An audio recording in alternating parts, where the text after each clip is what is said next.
Bata pa lang ay alam na ni Mirasol na anak siya ng isang mayamang negosyante. Pero dahil anak lang siya sa labas, hindi na lamang niya yun inintindi pa. Mas pinagtuunan na lamang niya ang sarili at nagsumikap sa buhay. Isang araw, natanggal siya sa trabaho at naghanap ng panibago. Wala siyang kaalam-alam na ang napasukan niyang trabaho ay pagmamay-ari pala ng kanyang ama. Sa kanya lamang ito nalaman nang makita niya roon. Hindi naging madali ang buhay ng dalaga sa trabaho. Pinag-iinitan siya ng manager. Naiinggit dahil higit na maganda siya sa lahat ng empleyado. Isang beses, sa inis ng kanilang manager, tinapunan siya ng kape sa mukha. Napahiya ang babae at lumabas na lamang ng kanilang trabaho. Makalipas pa ang ilang araw, bigla na lamang pumunta ang ama ni Mirasol sa trabaho. Nalaman ang nangyari at tinanggal ang manager na salbahe. Ano na kaya ang sunod na mangyayari sa buhay ni Mirasol? Tatanggapin niya kaya ang kanyang ama? O mas pipiliin niya na lang ding mamuhay ng mag-isa gaya ng kanyang nakasanayan? Narito na naman pong muli ang inyong lingkod na si Mr. Hope para sa isa na namang pambihirang kwentong buhay. Bagsak ang balikat ng dalagang si Mirasol nang mapasama siya sa mga empleyadong kailangang matanggal sa trabaho. Nalulugi na kasi ang pinapasukan niyang bar kaya kinailangang magbawas ng tao. At sa kasamaang palad, isa si Mirasol sa hindi sinwerteng magpatuloy. Nakatanggap man ng pera pero hindi niya pa rin alam kung ano ang magiging buhay nila ng kanyang lola sa mga susunod na araw. Kapag naubos na ang pera niya, siguradong wala na siyang mapagkukunan.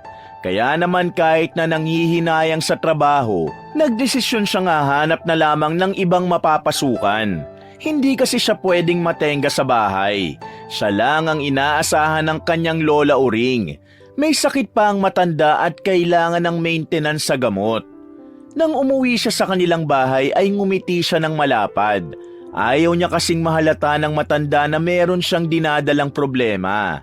Kadalasan kasi, sinasarili na lamang niya kung ano man ang pinagdadaanan niya.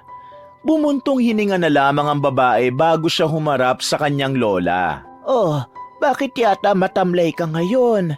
tanong ng matanda sa kanya. Ngumiti siya ng papilit para itago ang totoong nangyari. "Ako matamlay?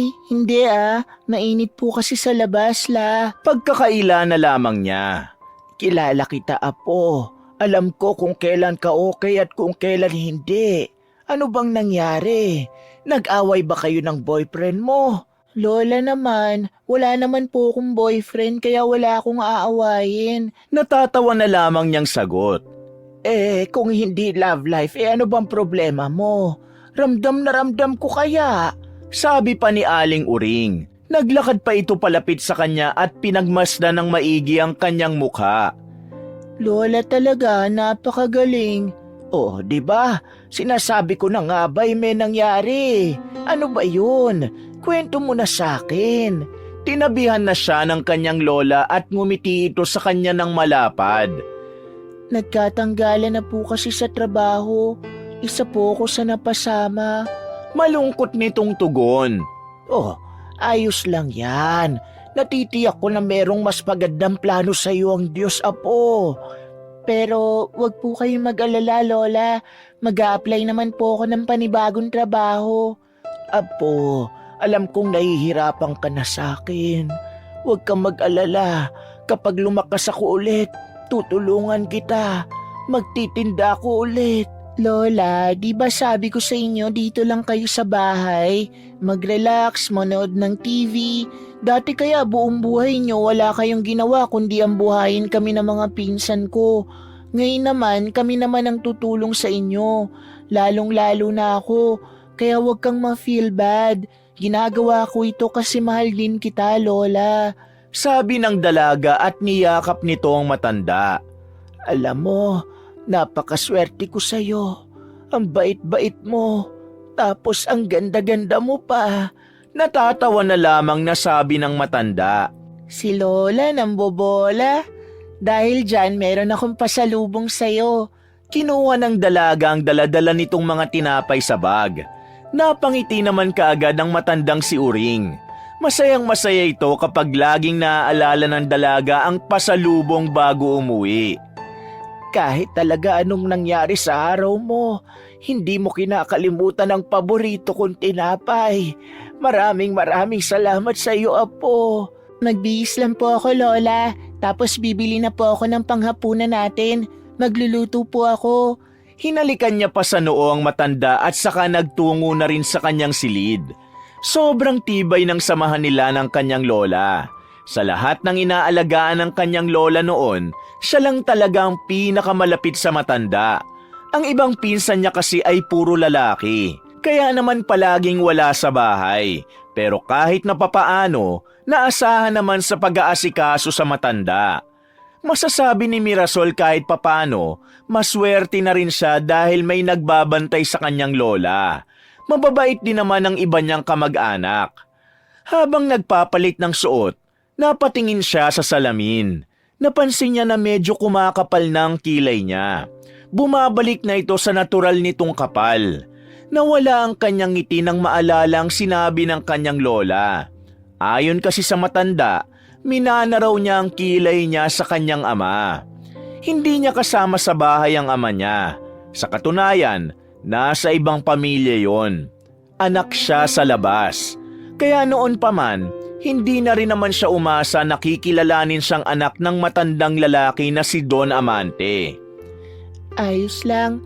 Ang mahalaga, may lola ako, may mga pinsan ako, at mababait naman ang mga kamag-anak ko rito. Hindi ko kailangan ng isang ama. Mas lalong hindi ko kailangan ng yaman niya.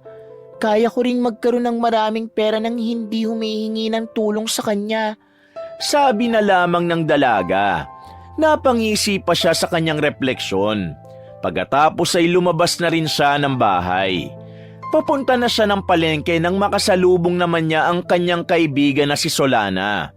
Papasok pa lamang ito sa trabaho. Uy girl, Tawag sa kanya ng kanyang kaibigan. uy, pumapasok ka pa pala? Natatawang pabirong sagot ng dalaga. Malamang ano ka ba? Kailangan natin ng pera para may panlandi ako, no? Teka, gusto mo bang pumasok sa amin? Saan? Sa bahay nyo? Sagot naman ni Mirasol. Siya nga sa trabaho. Hiring kami ngayon. May dalawa kasing natanggal sa amin. Yung manager kasi namin, beast mode nung nakaraan eh. Paano ba naman kasi? Siya nga rin yung dalawang bago. Ibang order ba naman ang binigay sa customer? Ayun, nagalit ang customer at ang manager namin ang pinutakte. Tanggal yung dalawa. Kwento ni Solana. So, hiring nga sa inyo? Oo nga, tigas ng bungo mo ah. Ano, apply ka ba? Ay, may work ka pa rin pala, no? Wala na, nagkatanggalan kanina eh.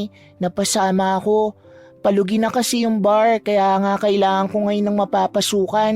Buti na lang talaga, nakita kita ngayon. Pak na pak, Mirasol. Apply ka sa amin, madali ka matatanggap. Alam mo kung bakit? Maganda ka eh. Mas priority sa amin ang maganda. Galit manager namin sa pangit eh. Joke! Tinapik pa siya ni Solana sa balikat. Sige, ihahanda ko lang ang resume ko. Bukas sabay na tayo. Samahan mo ako ha. Sabi naman niya. O sige, wala namang problema. Basta lahat dali mo na ha. Text ko na lang sa'yo mamaya mga tip kung paano ka makakapasa sa interview. Medyo masungit kasi talaga yung manager namin eh. At saka, if ever makapasa ka, huwag ka maingay na friend tayo ha.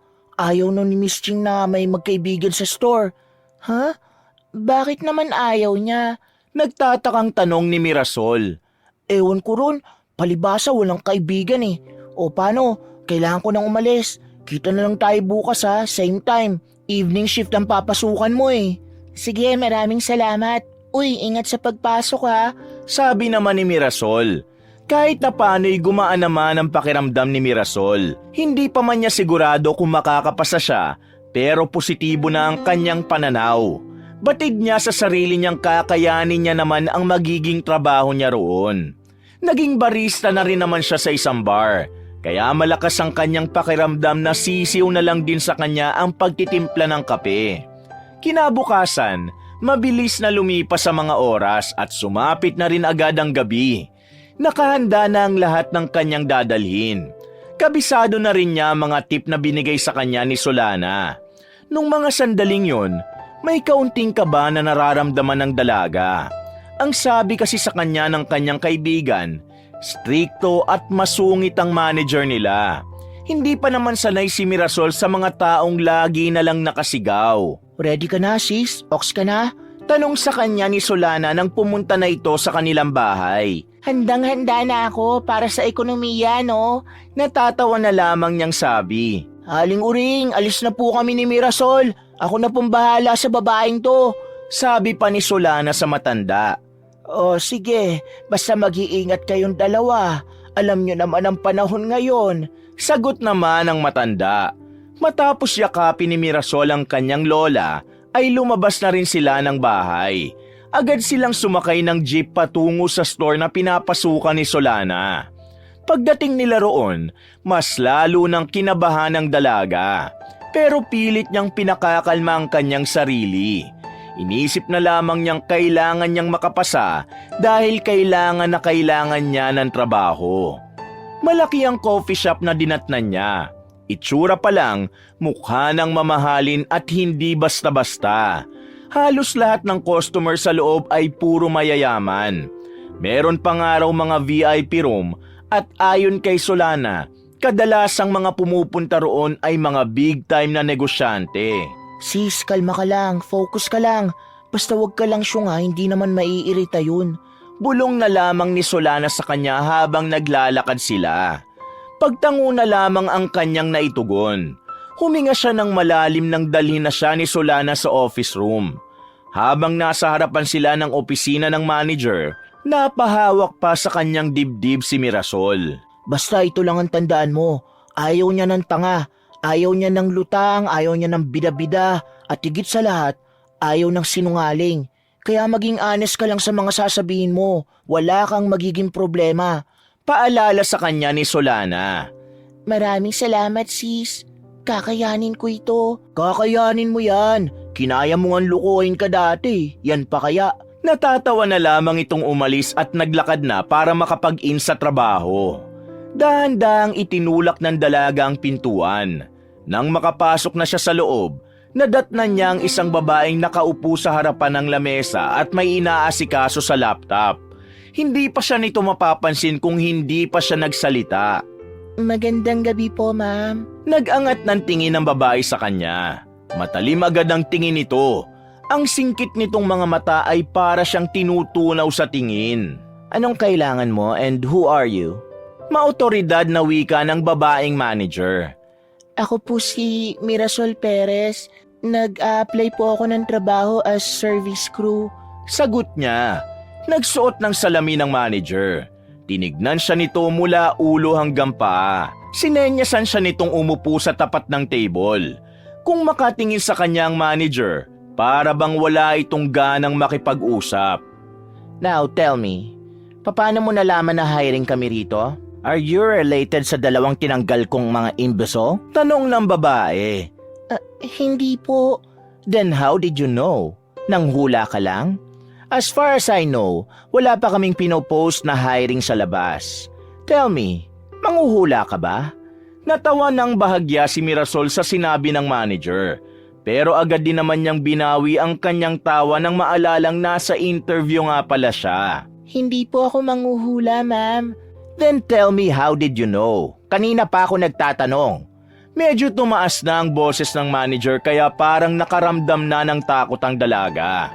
Buti na lang ay kinakaya niya pang makapag-focus at ikalma ang kanyang sarili. Nalaman ko lang po sa kaibigan ko. Sinong kaibigan? Nagtatrabaho ba siya rito? Kilala ko ba yan? Pambihira naman, manghuhula ba ako? Si Solana po, kaibigan ko po siya. Nagtatrabaho po siya rito. Sinabi niya po sa akin na kailangan niyo pa po ng crew. Kaya gusto ko po sanang makapasok. Sagot niya. Di tapos, ang dami mo pang sinasabi. May kung anong kinuha na papel ang manager. Inilapag yun sa harapan niya kasama ang ballpen. Pumirma ka na ng kontrata. Sabi ng babae nang hindi man lang tumitingin sa kanya. Nakatutok lang ang mga mata nito sa laptop. Po? Bingi ka ba? Sabi ko, pumirma ka na ng kontrata. Mahirap ka bang umintindi? Alam mo, ang ayoko sa lahat ay yung tatanga-tanga. Pipirma ka ba o hindi? Gusto mo ng trabaho, di ba? Sa isip-isip ni Mirasol noong mga sandaling yon, hindi na tama ang approach sa kanya ng manager. Para sa kanya ay hindi na ito profesional sa kung papaano siya nito kinakausap. Pero hindi niya na yun pinansin. Pumirma na lamang siya kahit na nagtataka pa rin kung bakit parang ang bilis-bilis ng proseso. Maraming salamat po. Pero bakit po ang bilis? Tanong niya. Wala akong gana makipag-usap ngayon. Hindi ba halata? Nakapirma ka na ba? Make sure na nabasa mo na lahat ha. Kung wala ka nang sasabihin, makakaalis ka na.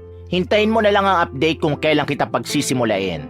Tumayo na lamang si Mirasol at magalang na nagpaalam. Hindi niya alam kung dapat ba siyang maging masaya. Halos wala naman kasi talaga siyang ginawa. Sandali lang siyang umupo. Ni hindi rin nga siya nakapagpakilala ng maayos. Pero ang mahalaga na lamang sa kanya ay nakapasa na siya at meron na siyang trabaho. Pauwi na sana siya pero nakita niya pa si Solana sa baba. Hindi pa pala ito nakakapag-in. Kaya naman agad niyang ibinalita sa kaibigan kung ano ang nangyari. Baliw ka talaga. Ang sabi ko sa'yo, huwag mong sasabihin na magkaibigan tayo. Napapakamot na ulong sabi ni Solana. Tinanong niya ako Hindi ko naman napaghandaan yun. At isa pa, sabi mo maging honest lang ako. Sagot niya sa kaibigan niya. Ay naku, pero ayos na rin yan. Ang mahalaga naman ngayon, may work ka na. At ang mas maganda, magkasama pa tayo. Basta wag na lang tayo magpapahalata na sobrang close tayo ha. Baka mainggit yung iba. Bawal kasi friendship dito Sabi ng dalagang si Solana. Loka, di ba nga alam na ni Ma'am Ching? Uy Mirasol, wag na wag mong tatawaging Ma'am Ching ang manager natin. Dapat ang itawag mo sa kanya ay Miss Ching. Sabi sa kanya ni Solana. Napatingin pa ito sa paligid kung may ibang nakarinig. Ano naman pagkakaiba nun? Pagtataka naman ni Mirasol. Basta, sumunod ka na lang kung gusto mo pang tumagal ng 1 week. O sige na, umuwi ka na. Ako naman magsisimula na magtrabaho. Bumeso pa ang babaeng si Solana sa kanya at naglakad na rin paalis. Huwag daw ipaalam na magkaibigan kami. Pero bumeso pa sa akin kahit nasa paligid ang mga katrabaho niya. Baliw talaga. Wika na lamang ng dalaga. Papaalis na sana siya roon nang bigla niyang mapansin na merong isang lalaking nakatingin sa kanya. Kapareho nito ang uniforme ni Solana, kaya nakakasiguro siyang kasamahan nito ng kanyang kaibigan. Tinitingin-tingin ito. Akala niya siguro porkit pogi siya, makikipagtinginan ako sa kanya. Ano siya, siniswerte? Pabulong na lamang niyang sinabi. Umalis na lamang ang dalaga. Yun na pala ang huling gabi na meron siyang peace of mind. Dahil kinabukasan, pinapasok siya agad ni Miss Ching. Sumalang siya sa training at ang lalaking napansin niya nung gabi, yun pala ang lalaking trainer niya. Nakakaramdam ng pagkailangan dalaga. Magaling namang magturo ang lalaki. Pero hindi lang talaga siya sanay na may lalaking tumitingin sa mukha niya ng ganon katagal. Look, you need to focus, miss. If you're not in good condition, maybe hindi ka para dito. Sabi ng lalaki sa kanya. May hinahon ang boses nito kaya hindi halatang naiinis na rin to sa kanya. Hanggang sa mga sandaling yun kasi, hindi niya pa rin makuha ang timpla ng kape. Kung tutuusin, alam naman ni Mirasol ang kanyang gagawin. Sadyang natatanga lang siya dahil sa presensya ng lalaki. Pahinga muna, wala naman si Miss Ching I guess naiilang ka kasi hindi mo naman ako kilala. By the way, I'm Emerson. And you are? Mirasol. Tipid niyang sagot. Ganito lang ang dapat mong gawin, Mirasol. Kailangan mong matutunan ng tamang timpla ng mga kape. Tuturuan naman kita mag-focus ka lang. Kasi hindi ka lang dito crew. Server ka rin kasi maganda mukha mo. Haharap ka sa mga tao. So kapag palpak ang tinitimpla mong kape, dalawa lang ang pwede mangyari. Mabulyawan ka o kaya mabulyawan si Miss Ching. Kapag si Miss Ching ang nabulyawan, matik yan, wala ka ng trabaho. Ganito ang sistema rito. So, para tumagal ka rito, you need to focus. Presence of mind, okay? Paliwanag sa kanya ng lalaking si Emerson. Tatangu-tango naman siya na parang bata. Nang muli niya nang gawin ang pagtitimpla, napangiti siya nang malamang nagagawa niya na ito ng tama. Pinuri din siya ni Emerson. At habang nagkakasiyaan sila sa training, Hindi na pala namalaya ni Mirasol na nakatingin na pala sa kanila si Miss Ching. Biglang nawala ang ngiti ni Mirasol noon. Pakiramdam niya ay galit sa kanya ang kanilang manager. Mula noon, naramdaman na ni Mirasol na para bang lagi na lang siyang pinag-iinitan ng kanilang manager. Sa mga sumunod na araw kasi ni Mirasol sa kanyang trabaho, palaging siya ang inuutusan. Kahit na hindi naman niya trabaho, sa kanya pa rin inuutos.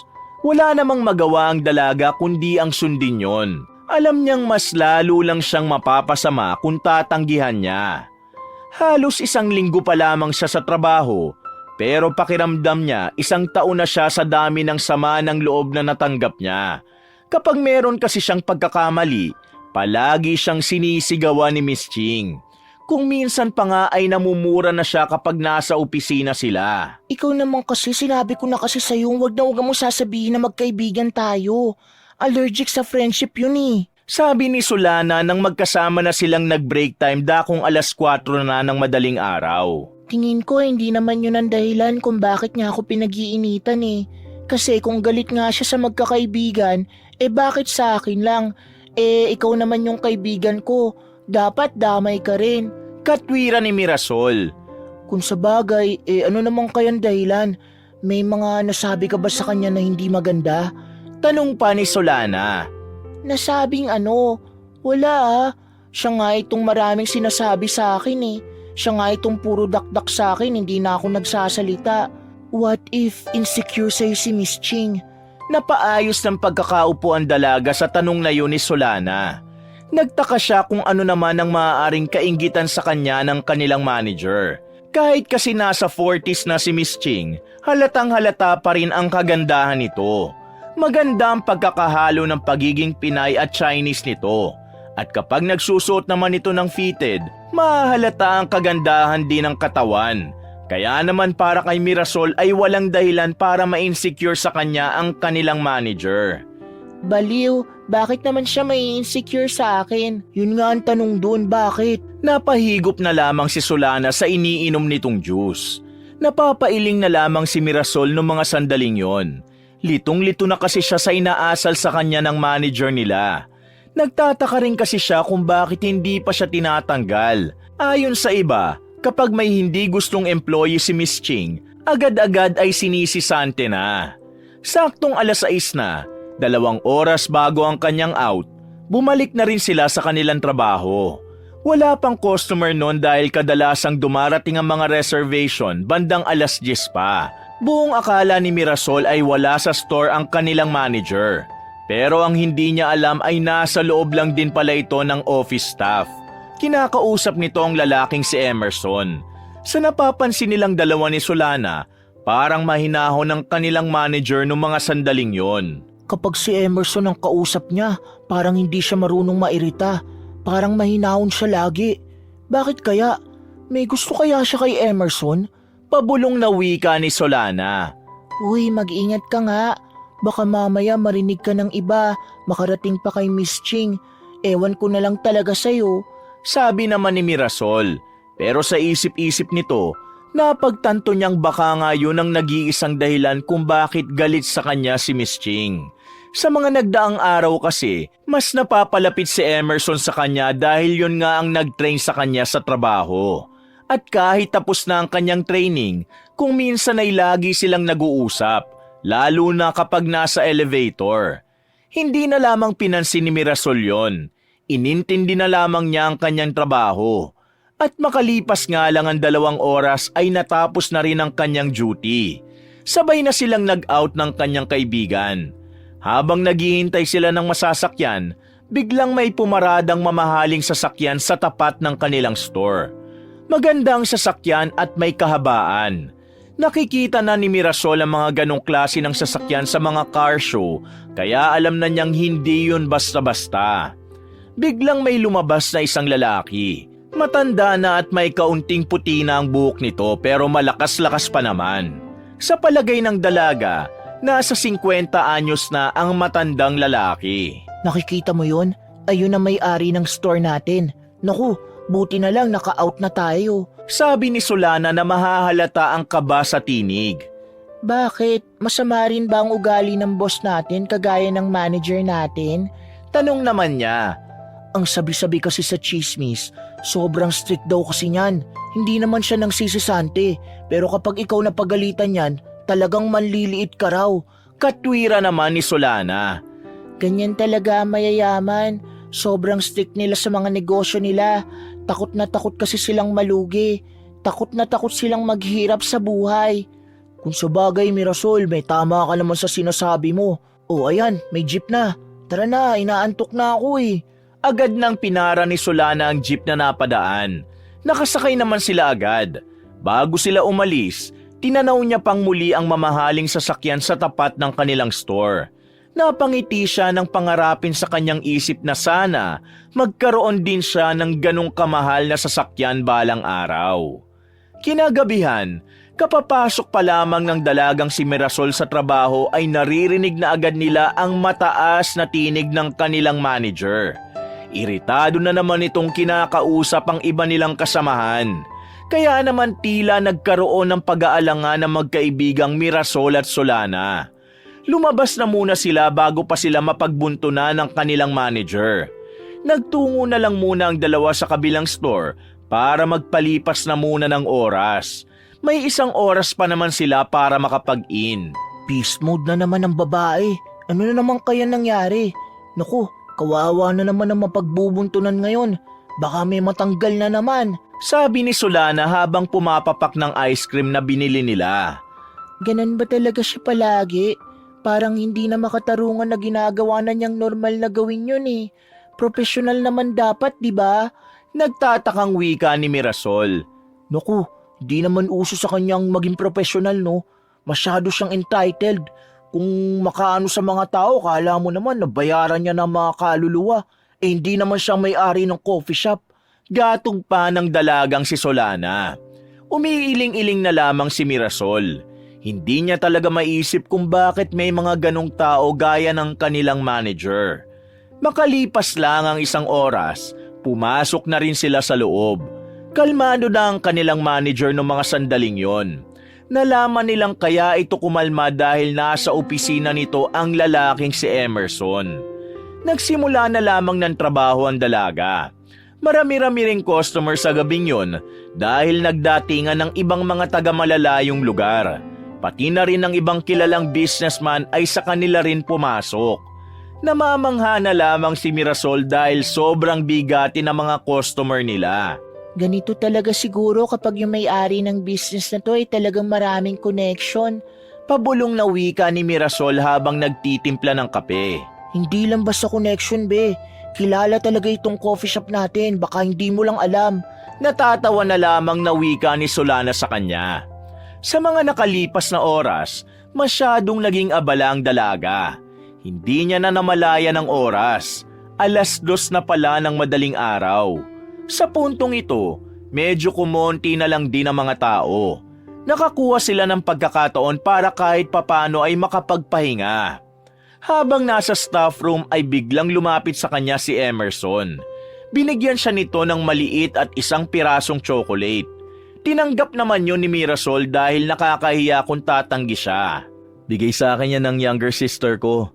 Galing siya ng ibang bansa. Sabi ni Emerson sa kanya nang tumabi ito sa kinauupuan niya. Ang galing naman pala. Nakapag-ibang bansa ang kapatid mo sa edad niyang yon. Tanging tugon niya. Hindi niya kasi alam kung tama bang kinakausap niya ang lalaking yon. Nababahala kasi siya na baka makita na naman sila ni Miss Ching. Doon siya nagtrabaho for 2 years. Ngayong tapos na ang kontrata niya, dito na siya namamalagi sa atin. Well, maganda naman yun para kahit paano. May makakausap ako sa bahay. Ako lang kasi ang nakatira doon mula nang mawala ang parents ko eh. Si Papa namatay sa sakit. Si Mama naman, bata pa lang ako, nakahanap na yun ng ibang pamilya. Ay, sorry kung naalala mo pa dahil sa akin. Wika ng dalaga. Ayos lang naman. Okay lang naman ako. Oh, balik na ako sa labas ha. Tinapik pa siya ni Emerson sa balikat. Paglabas ng lalaki, nakita niyang pumasok si Miss Ching sa loob at sa kanya agad nakadako ang tingin nito. Kinakabahan ng dalaga kung ano na naman ang ipagagawa sa kanya na hindi nasakop ng kanyang trabaho. Linisin mo yung restroom, sabi ng manager sa kanya. Po? Anong po? Bingi ka ba? Ang sabi ko, linisin mo ang restroom. Pag-uulit nito. Pero po ma'am, naka-duty pa po ako. Nandito lang po ako kasi wala akong ganong ginagawa sa labas. Pagdadahilan niya. Exactly my point. Wala kang ginagawa kaya gawin mo yon. Bilisan mo na. Huwag mo nang hintayin na uminit pa ang ulo ko. Pero ma'am, I said linisin mo ang restroom. Opo, kikilos na po. Natatarantang sagot ni Mirasol. Nagmamadali siyang lumabas at dali-daling nagpunta sa storage room para kunin ang floor map at ang balde. Malapit nang maiyak ang dalaga noong mga sandaling yon. Hindi niya kasi talaga maintindihan kung bakit siya ang kailangang gumawa nun. Samantalang naroon naman si Mang Gusting, ang kanilang janitor na parang doon na rin nakatira. Iha, bakit ikaw na naman ang gagawa niyan? Bitiwan mo nga yan. Ako na ang gagawa niyan kapag tapos ko na yung nasa itaas. Sabi ni Mang Gusting nang abutan siya nitong nagpipiga ng map. Hindi na po, ako na po. Ayoko po kayong madamay. Sagot niya. Pambihira talaga si Ma'am Ching. Kapag talaga hindi siya gustong tao talagang pahihirapan niya. Dismayadong sabi ng matanda. Bakit po ba ganun ang ugali ng manager namin? Tanong niya. Kasi ang chismis dyan, palagi na lang daw yan naluloko ng lalaki. Kaya yun, lagi na lang daw mainit ang ulo. Hindi na lamang nagsalita pa si Mirasol. Isa pa rin ang nakikita niyang dahilan kung bakit hindi tama ang trato sa kanya ni Miss Ching. Yun ay walang iba kundi ang lalaking si Emerson. Hindi na nagsayang ng oras ang dalaga. Nilinis niya ang banyo. Mas mahabang oras pa ang ginugol niya roon kumpara sa pagtitimpla at pagsaserve ng kape. Pinagpawisan na nga ang dalaga kahit na de-aircon naman doon. Nang matapos na siya, nagpunta ulit siya sa opisina ng kanilang manager para ipaalam yon. Pero sa halip na makakabalik na siya sa kanyang tunay na trabaho, meron na naman itong ipinag-utos sa kanya. Buy some snacks sa convenience store. Sabi ni Miss Ching sa kanya. Sige po. Wala na siyang nagawa kundi ang pumayag na lang. Ayaw na rin kasi niyang masigawan pa ulit. Kahit labag sa kanyang kalooban, lumabas siya ng kanilang store. Naglakad siya ng ilang minuto dahil medyo malayo ang convenience store sa kanila. Pagkabili niya ay may napadaan na jeep. Sumakay na siya roon para mabilis na siyang makabalik.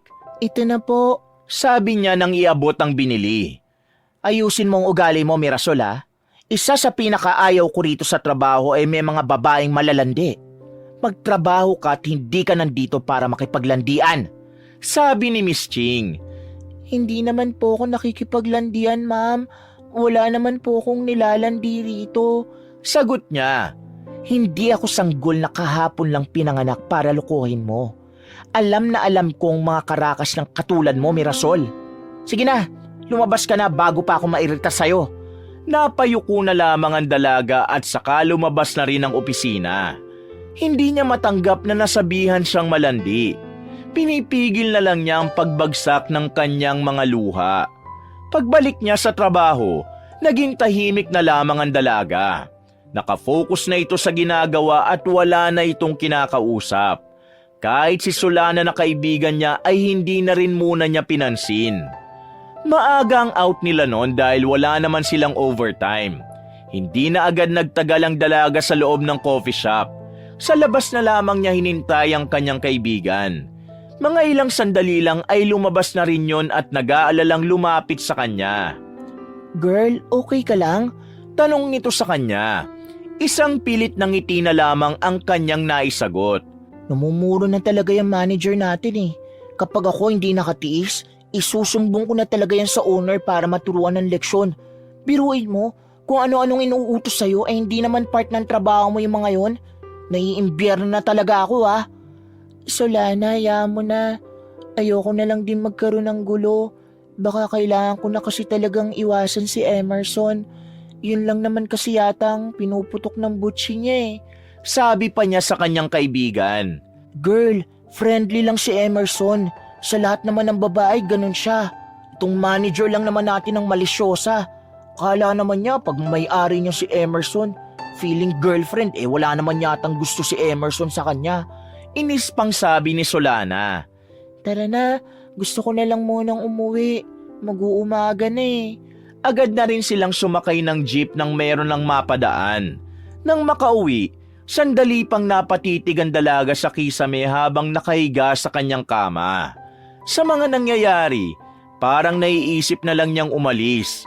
Ayaw na kasi niyang lumala pang nararanasan niya.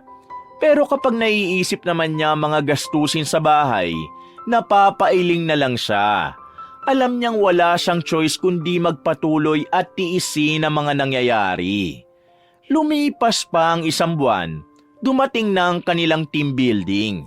Malamang sa malamang, kasama pa rin nila ang kanilang manager.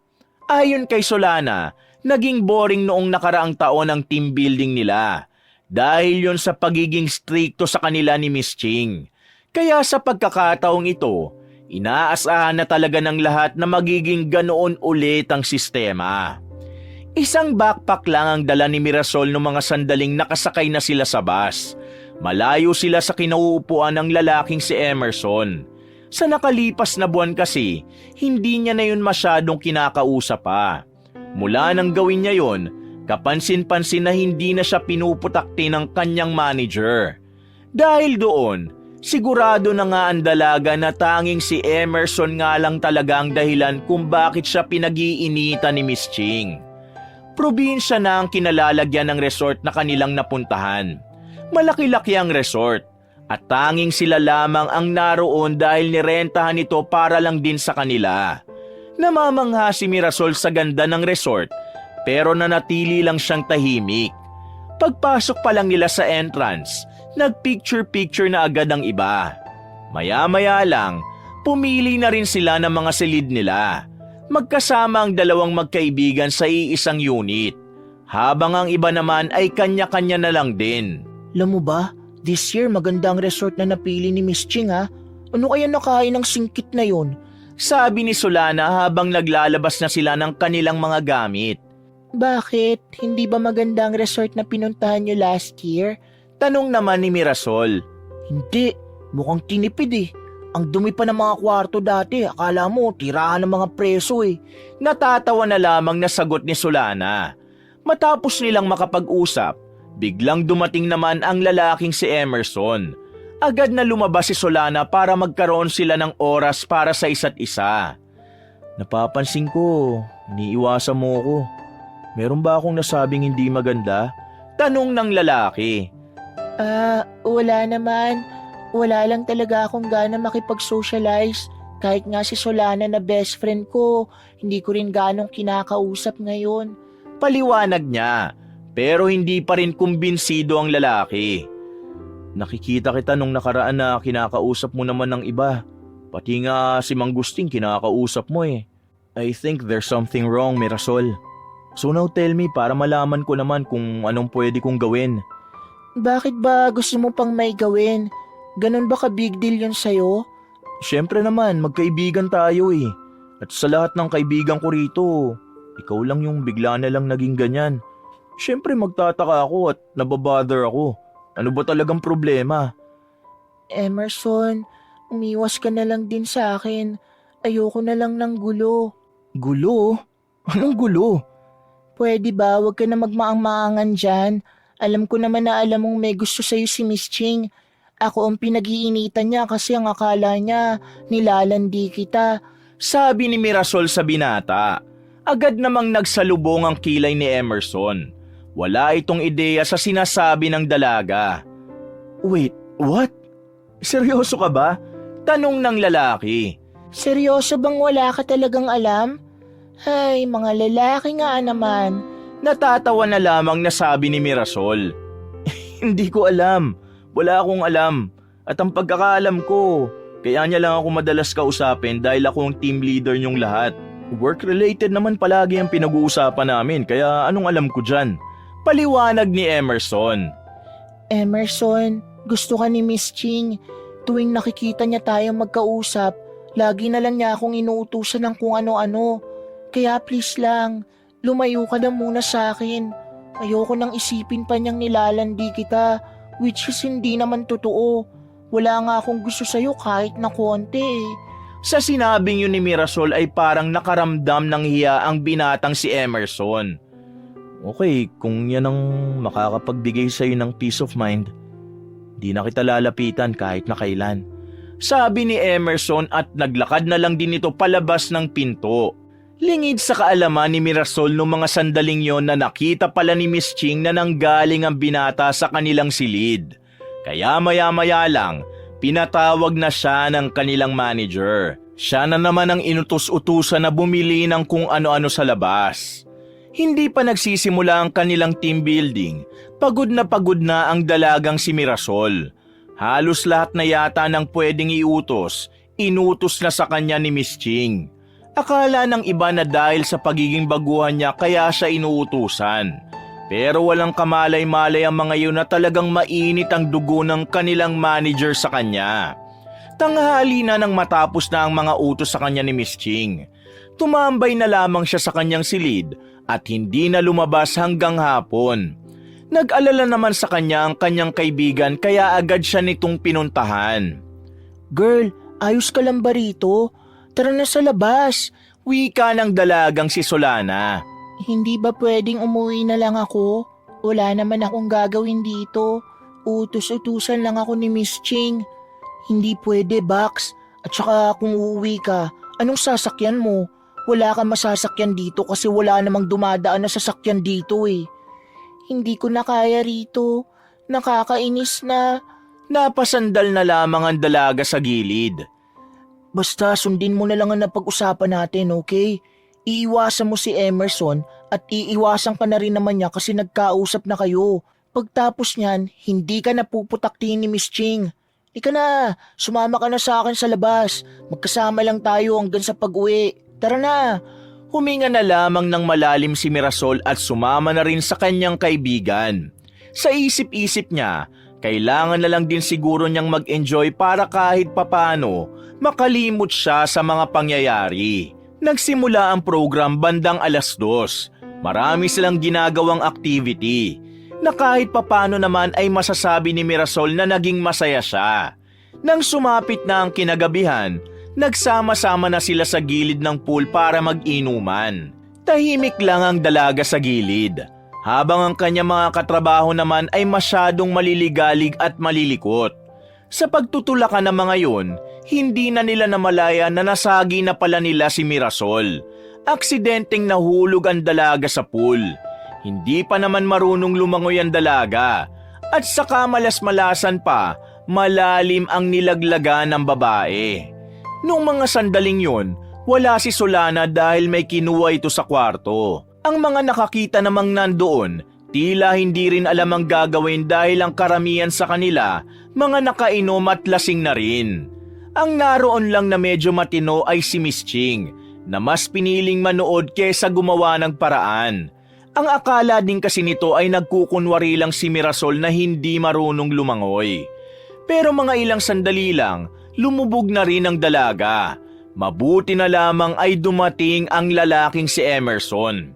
Agad itong tumalon sa tubig at lumangoy patungo sa kinaroroonan ng dalaga. Agad nitong sinagip si Mirasol. Dahil dito, mas lalong nag-init ang bumbuna ni Miss Ching. Lalo pa itong nanggalaiti nang makitang nag-CPR na si Emerson kay Mirasol. Saktong nagkamalay ang babaeng si Mirasol nang makabalik na rin ang kanyang kaibigang si Solana. Oh, anong nangyari sa kanya? Natataranta nitong tanong. Naabutan ko siyang nalulunod. Buti na lang dumating ako. Wala kasi ni isa sa mga nandito nagkusang sumagip sa kanya eh. Sabi ni Emerson. Akala namin nagkukunwari lang siyang nalulunod eh. Sabi naman ng isang babae na si Emilia. Sinabi ko na sa inyo kanina na hindi siya marunong lumangoy eh. Wala ba kayong utak? Alis nga dyan! Tinulak ni Solana ang binatang si Emerson at inalalayang makatayo si Mirasol. Umalis na lamang silang dalawa roon. Nagpalit na lang sila ng suot at saka hindi na lumabas pa ng silid. Kitang-kita sa mukha ni Mirasol ang takot. Buong akala kasi nito ay mamamatay na siya. Hindi pa rin mawala-wala sa isipan niya na si Emerson ang nagligtas sa kanya. Hindi siya makapaniwalang nagdikit ang labi nilang dalawa para lang iligtas siya. Ano ba talagang nangyari? Sorry kinuha ko lang sana yung lotion ko. Pagbalik ko, gano'n na agad ang nangyari. Sabi ni Solana at hinahawakan pa ang buhok ng kaibigang si Mirasol. Nagkaharutan kasi sila. Tapos nasagi nila ako nung dadaan lang ako. Ayun, bumagsak ako sa tubig. Pero wala man lang ni isa sa kanilang nagligtas sa akin. Si Emerson pa talaga. Sagot naman niya. Yung mga kasamahan natin, maiintindihan ko pa eh. Kita mo naman na lasing na sila. Pero si Miss Ching na nandun, yun ang hindi ko maintindihan. Naku, buti na lang talaga at dumating si Emerson. Huwag ka nga tumawa. Sa nangyari, mas lalo na namang magagalit sa akin si Miss Ching. Nakita mo namang naglapat ang labi namin ni Emerson eh. Eh ano naman, kailangan gawin ni Emerson yun para iligtas ka. Hindi mo rin naman kasalanan na nangyari, no? Sisihin niya yung mga kasamahan natin. Magselos siya hanggang mamatay siya sa selos. Inis na sabi ni Solana. Ihahanda ko na lang ang sarili ko sa kung ano pang gagawin sa akin ni Miss Ching. Sabi naman ni Mirasol. Hindi na lumabas pa ng silid ang dalaga. Mas pinili na lamang nitong manatili sa loob ng kanilang silid. Natulog na lamang ito at nagising na lang itong tumitilaok na mga manok sa labas. Dakong 10:00 naman ng umaga, naghahanda na rin sila sa kanilang pag-alis. Habang mag-isa si Mirasol sa kanyang silid, bigla namang pumasok ang kanilang manager na si Miss Ching. Napatigil si Mirasol sa pag-iimpake. Tumayo sa harapan niya ang babae at nakataas pa ang isang kilay nito. Kung meron po kayong ipag-uutos, baka po pwedeng mamaya na lang kapag nakabalik na po sa store. Sabi ni Mirasol. Wala na siyang pakialam kung ano pa ang maging reaksyon ni Miss Ching sa kanyang sinabi. May gusto ka ba kay Emerson, Mirasol? Tanong sa kanya ni Miss Ching. Po, ako magkakagusto kay Emerson? Nagtataka niyang wika. Kunwari ka pa? Huwag ka na mag-deny. Kitang-kita naman sa mga kilos mo tuwing nandyan siya. Papansin ka palagi. Nagpalaglag ka pa talaga kagabi sa pool dahil alam mong ililigtas ka ni Emerson. Sabi naman ni Miss Ching. Ma'am, mawalang galang na po Pero aksidente po ang nangyari at hindi ko rin po alam na ililigtas ako ni Emerson. Wala po akong gusto sa kanya at kahit na kailan, hindi po ako magkakagusto sa kanya. At kung sakali mang magkagusto ako sa kanya, tingin ko po hindi nyo na po problema yun, ma'am. Sabi ni Mirasol. Anong hindi ko problema? Ayaw ko ng landian sa trabaho. O baka naman po kayong may gusto kay Emerson at nagsiselos kayo na may ibang babae siyang kinakausap. Tanong pa ni Mirasol. Sa puntong ito ay nakita niya nang nagbago ang reaksyon ng kanilang manager. How dare you to make a story like that? Hindi po ako gumagawa ng kwento, ma'am. Tinatanong ko lang po kayo. Lumapit na sa kanya ang manager nila. Gigil na gigil ang mukha nito. Nung mga sandaling yon, nakakaramdam na rin ng takot ang babaeng si Mirasol. Nakita niyang nanlilisik na ang mata ni Miss Ching. Kung ano man ang meron sa amin ni Emerson, wala ka nang pakialam. Just stay away from him or else accept the suffering. Hindi niyo naman po pag-aari si Emerson at sinabi niya rin po sa akin na hindi naman niya kayo gusto. Kaya wala po kayong karapatan na sabihan akong lumayo sa kanya dahil lang ayaw ninyo. Kaibigan ko si Emerson. Hanggat wala akong nakikitang masama, wala akong dahilan para layuan siya. Pero honestly po, umiwas ako sa kanya nitong mga nakaraang araw kasi napapansin ko nga nagagalit kayo. Pero ngayon, sorry Miss Ching, pero I think this is too much. Masyado na akong nag-a-adjust sa inyo. Buwelta pa ng dalaga. Para bang nakalimutan na ni Mirasol na ang kanyang kaharap ay ang kanilang manager. Hindi na nagsalita pa ang babaeng si Miss Ching. Umalis na lang ito at padabog na isinara ang pintuan. Nakahinga naman ng maluwag ang dalaga. Hindi niya inakalang kakayanin niyang sabihin ang mga salitang yun sa taong kinatatakutan niya. Kinakabahan ng dalaga hanggang sa nasa biyahe na sila. Nasabi na niya kay Solana ang nangyari. Pati ang kanyang kaibigan ay nababahala rin na baka tanggalin siya sa trabaho. Ngayong medyo naimasmasa na siya, tila ba pinagsisihan na ni Mirasol ang ginawa niyang yon. Napagtanto niya kasing mapapahamak ang kanyang trabaho dahil sa nangyari. Gabi na sila nakabalik sa store. Hindi naman sila nag-open nung araw na yon dahil kailangan nilang magpahinga lahat. Pero pumasok sila sa loob para ibaba ang iba nilang gamit na dinala. Pagkatapos, palabas na sana sila ng store nang biglang may makasalubong silang matandang lalaki. Medyo may puti na ang buhok nito at maputi ang balat. Kahit na matanda, mukha pa rin itong habulin ng mga babae. Gwapo at talaga namang lalaking lalaki ang dating. Agad na humingi ng paumanhin ng dalagang si Solana nang makilala kung sino yon. Habang si Mirasol naman ay tulala lamang at nakatingin sa malayo. Sorry sir, hindi po namin napansin kasi dinadaldal ko po siya. Hindi po talaga namin sinasadyang mabangga kayo. Pasensya na po sa inyo. Huwag niyo po kaming aalisin sa trabaho. Sabi ni Solana. Natauhan lang si Mirasol ng kurutin nito ng kaibigan. No, bakit naman kita tatanggalin sa simpleng insidenteng ito? This is not a big deal for me. It's okay. Sagot ng matanda. Maraming salamat po. Pasensya na po ulit. Sabi pa ni Solana. Wait, I think I know you. Sabi ng matanda kay Mirasol. Uy girl, kinakausap ka ni sir. Baliw ka. Siya yung may-ari ng store na to. Pabulong namang wika ni Solana kay Mirasol. Okay. Hi po. Tanging sabi ni Mirasol. Sir, sorry po pero kasi lutang siya. Napagod po siguro sa swimming. Pagdadahilan na lamang ni Solana. Ngumiti lang naman sa kanya ang matanda. Pamilyar ka sa akin, Iha. Hindi ko lang alam kung saan kita nakita. By the way, nag-enjoy ba kayo sa team building?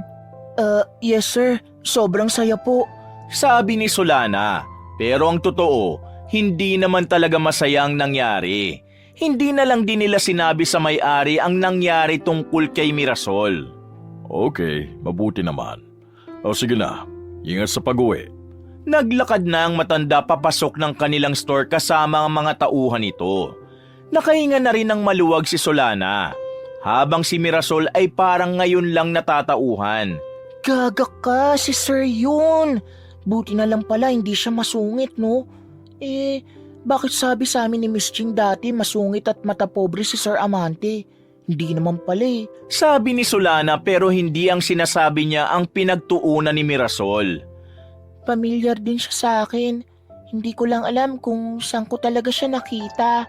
Sabi ni Mirasol. Ha? Sigurado ka ba? Umuwi na lang tayo, sis. Gustong gusto ko na makapagpahinga Nauna nang naglakad palabas ang dalaga. Agad naman itong nakapagpara ng jeep at sumakay na rin silang dalawa agad. Pag-uwi ni Mirasol sa kanilang bahay, bigla na lamang niya naisip ang kanyang ama. Napatingin kasi siya sa larawan nilang dalawa ng kanyang lola. Hindi niya sinasadyang isipin kung ano nga ba ang pakiramdam na ituring siyang anak ng kanyang ama. Natatawa na lang siya sa tumatakbo sa utak niya. Alam naman kasi niyang malabong mangyari yun. Ni hindi niya pa nga alam ang mukha ng kanyang ama. Bata pa siya nung huli niyang makita ang larawan nito sa lumang wallet ng kanyang ina. Kung nasan man siya ngayon, sana masaya siya sa pamilya niya. Sana masaya na rin si mama sa langit. Napapikit na lamang siya nang pumasok ang malamig na hangin mula sa labas ng kanyang bintana. Hindi na niya namalayan ay nakatulog na pala siya ng tuluyan. Nagising siya ng 10:00 na ng umaga. Nakahanda na ang mga pagkain sa labas. Naroon na rin ang isa niyang pinsan na si Buknoy. Isang estudyante na doon din nakatira. Wala yung pasok sa araw na yun. Oh, buti naman at gising ka na. Halika, sabayan mo na kami ni Buknoy kumain dito. Sabi ng kanyang lola at umupo na rin siya sa harapan ng mesa. Uy ate, may number ka ba ni Solana? Tanong ni Buknoy sa kanya. Tumigil ka nga, parang ate mo na yun, popormahan mo pa. Sagot naman niya. Wala naman sa edad yan Sabi pa ng binatilyo. Ay nako, Buknoy ka. Intindihin mo na lang ang pag-aaral mo. Malapit na ang exam ninyo kaya magtino ka naman. Natatawa pang sabi ng matandang si Uring. Oo nga, yung pag-aaral mong isipin mo, hindi yung puro ka na lang landi. Para kapag laki mo, may makukuha kang trabaho. Magpayaman ka para sa sarili mo. Ngumisip ang dalagang si Mirasol at saka kumuha na lamang ng hotdog sa plato. Bakit ba kasi hindi na lang ako pinanganak na mayaman no? Ikaw, Ate Mirasol, di ba mayaman ang papa mo? Bakit ayaw mong pumunta sa kanya? Tanong ng binatilyong si Buknoy. Uy, Buknoy, ano ka ba? Saway ng matanda sa binatilyo. Napayuko na lamang si Buknoy. Sandali naman silang natahimik lahat na para bang may dumaan na anghel. Pero ngumiti lang din si Mirasol. Hindi niya naman minasama ang sinabi sa kanya ni Buknoy. Sa totoo lang, naisip ko rin yan noon. Pero na-realize ko, mas maganda pa rin na paghihirapan ko ang mga bagay na gusto kong makuha.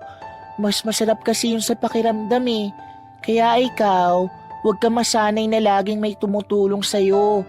Dapat kaya mo ring tumayo sa sarili mong mga paa. Napatango na lamang si Buknoy. Pinagpatuloy na lamang nila ang kanilang pagkain.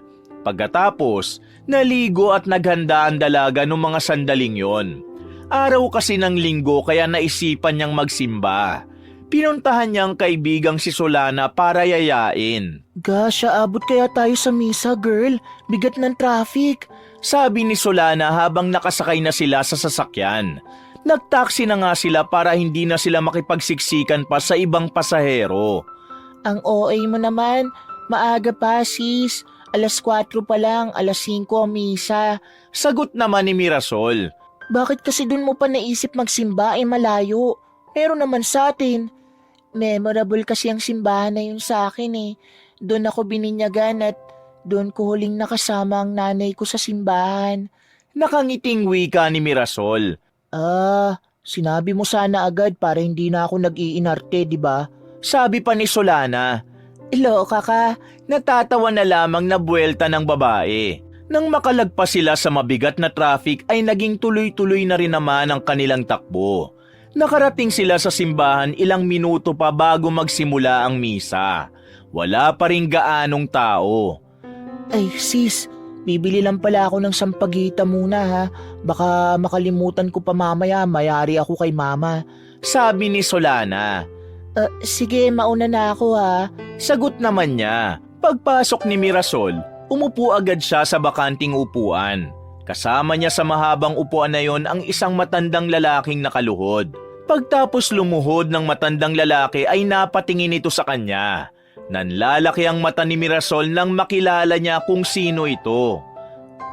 Sir Amante? Sabi niya na para bang hindi sigurado sa sinabi. Oh, ikaw yun, right? Kasama nung nakabangga sa aking empleyado ko, right? Sabi ng matandang si Amante. Yes sir, kami po yun. Good afternoon po. Nice meeting you. Nahihiyang wika ng dalaga. Oh, come on. Stop being formal. Nasa labas ka naman ng trabaho mo. Just act normal lang naman. Well, dito ka rin pala nagsisimba, ha? Nakangiti nitong wika. Yes po sir. Dito po kasi ako nabinyagan noon. Napapangiting sagot ni Mirasol. Oh, parang pareho pala tayo ng reason. Pero ang akin naman, dito kasi bininyagan ng anak ko. Ganun po ba? Oo, maganda kasi ang simbahan na ito no? Kaya lang, hindi naman ako kasama sa picture nung bininyagan siya. Bakit naman po? Bakit naman po hindi kayo sumama? Napaayos na ng upo si Mirasol. Nagiging interesado na kasi siya sa kwento ng matandang lalaki. Galit sa akin ang mama ng anak ko for some reason. Kaya that day, sinabihan niya akong wag na wag ako magpapakita sa binyag ng anak namin. Kasi kung hindi, babasagin niya raw ang mukha ko. Siyempre, para hindi na masira ang mahalagang araw na yon, hindi na lang talaga ako nagpakita. Pero nagpunta ako. Nandun lang ako, doon mismo sa gilid na yon. Nakasilip lang ako ron. Kwento ng matanda. Grabe naman. Siguradong malungkot po kayo nung araw na yun. Sabi ni Mirasol. Malungkot pero kasi kasalanan ko rin naman. Nagsinungaling ako sa kanya. Kaya nung panahon na yon, hindi ko rin naman siya masisisi. Ano pong nangyari pagtapos nun? Nakipaghiwalay siya sa akin at hindi na siya nagpakita pa kahit kailan. Hindi ko na rin nakilala pa ang anak ko. Hinahanap ko siya. Sabi ng mga kamag-anak nila na napagtanungan ko, pumunta na raw sa Japan ang asawa kong yon kasama ang anak namin. Kaya mula nun, nawala na ako ng pag-asang mahanap sila. Isang malalim na buntong hininga ang pinakawala ni Don Amante. Pasensya na po kung naalala nyo pa. Pasensya na rin po kasi nagtanong pa ako ng mga personal tungkol sa buhay nyo. Hindi ka naman nagtanong. Ako nga ang kusang nagkwento sa'yo eh. You know what? Magaan kasi ang pakiramdam ko sa'yo, Iha. Para bang matagal na kitang kilala kaya parang hindi ako nag-aalangan na magkwento. Sir, ang sabi po kasi ng lola ko, kapag mabuting tao raw po ang kausap nyo, mararamdaman mo talagang magaan talaga ang pakiramdam nyo sa kausap nyo. Mabuting tao po kasi ako eh. Pabirong wika ng dalaga. Aba, ayos ka rin ano? Natatawa na lamang din si Don Amante sa pagiging bibo ni Mirasol. Ano nga pala ang pangalan mo? Tanong ng matandang lalaki. Ako po si Mirasol. Mirasol? Nice name. By the way, mauna na ako ha. Dumaan lang talaga ako para magpasalamat sa Panginoon. Hindi na ako makakasabay sa misa. Salamat sa oras mo ha. Maraming salamat din po, Sir Amante. Mag-iingat po kayo sa biyahe. Sagot naman ng dalaga at napangiti pa ito ng malapad. Naging mabilis ang oras para kay Mirasol ng mga sandaling yon. Nang matapos ang misa ay agad na rin silang tumungo sa malapit na mall para kahit papano'y makapagpalamig. Day off naman nilang dalawa kaya kahit anong gusto nila ay magagawa nila. Kung ano-anong pinuntahan ng magkaibigan. Inaabot na sila ng gabi at dakong 7:00 na nang makauwi sila sa kanila. Thank you, nag-enjoy ako ngayon. Sa next day off ulit natin ha. Sabi ni Solana sa kanya. Thank you rin. Ayusin mo nga yung panty mo, hindi pantay. Bakat pa. Sabi naman ni Mirasol at pareho na lang din silang natawa. Isang malalim na paghinga na lamang ang nagawa ng dalaga. Naglakad na lamang din siya patungo sa kanyang bahay. Kinabukasan, balik na naman sa dati ang buhay ni Mirasol. Kinakabahan na naman siyang pumasok. Naaalala na naman kasi niya ang nangyari sa team building. Ramdam niyang hindi papayag si Miss Ching na wala itong maigaganti sa kanya. At yun ang bagay na kanyang pinaghahandaan. Pagpasok pa lang niya ng staff room, naramdaman na niya ang katahimikan sa mga kasama niya. Ayon sa mga yun, galit na naman si Miss Ching sa hindi nila malamang dahilan. Bagay na nagpabilis na ng tibok ng puso ng dalaga. Bumuntong hininga na lamang siya para ikalma ang kanyang sarili. Maya-maya pa, pumasok na lamang bigla si Miss Ching. Napatigil ang lahat sa kanika nilang ginagawa. Dumako ang tingin nito kay Mirasol. Pinagpawisan ang palad ng dalaga ng mga sandaling yon. Pero buti na lang ay hindi siya ang pinagtuunan nito. From now on, after makapag-in, diretso trabaho na. Ayokong meron akong makikitang nagpapahinga rito. Kahit wala kayong ginagawa sa labas, basta oras ng trabaho, huwag kayong pupunta rito. Unless it's your break time. Sabi ni Miss Ching. Kalmado ang tinig nito. Naninibago si Mirasol, maging ang kanyang mga katrabaho. Nakahinga na sila ng maluwag nang biglang umalis na rin ang kanilang manager. Nanlambot ang kanilang mga tuhod. Buong akala kasi nila ay may tatanggalin na naman ito. Lumapit si Solana kay Mirasol. Napayakap na lamang ito sa kanya. Akala ko sisisanting ka na, girl. Nakakapagtaka. Kalmado siya matapos yung magkumprontahan. Tingin ko may binabalak ang babaeng yun. Pabulong na wika ni Solana sa kanya. Nararamdaman ko rin naman, sis. Kaya nga naghahanda ako. Kung ano man ang ipagawa na naman niya sa akin, hindi na talaga ako papayag. Ire-report ko na siya kay Sir Amante. Sabi naman ni Mirasol na mararamdaman ng tapang sa kanyang tinig. Wow, yan ang gusto ko sa beshiwap ko. Ang tapang. Palibasa sa ating lahat, ikaw ang nakakausap ni Sir no? Close na ba kayo? Tanong ni Solana. Baliw hindi. Ang sabi lang niya sa akin, magaan daw ang pakiramdam niya sa akin. OMG sis, magpakabait ka, baka ampunin ka ni Sir Amante. Loka-loka, tara na nga at magsimula na tayo ng trabaho. Baka mamaya magalit pa sa atin si Miss Ching. Nauna nang naglakad ang babae at sumunod naman sa kanya si Solana. Noong gabing yun, itinuon na lamang ni Mirasol ang kanyang sarili sa trabaho. Iniingatan niyang hindi magkamali. Pakiramdam kasi niya, kapag nagkamali siya ay magagamit yun ng kanilang manager para sirain siya. Umabot na sa ganung punto ang mga iniisip niya mula nang makasagutan niya si Miss Ching. Malakas ang pakiramdam ni Mirasol na meron pang itinatagong kasamaan ng babae. Samantala, nanatili namang normal ang pakikitungo ni Mirasol kay Emerson. Napagtanto niya kasing wala namang kasalanan ng binata.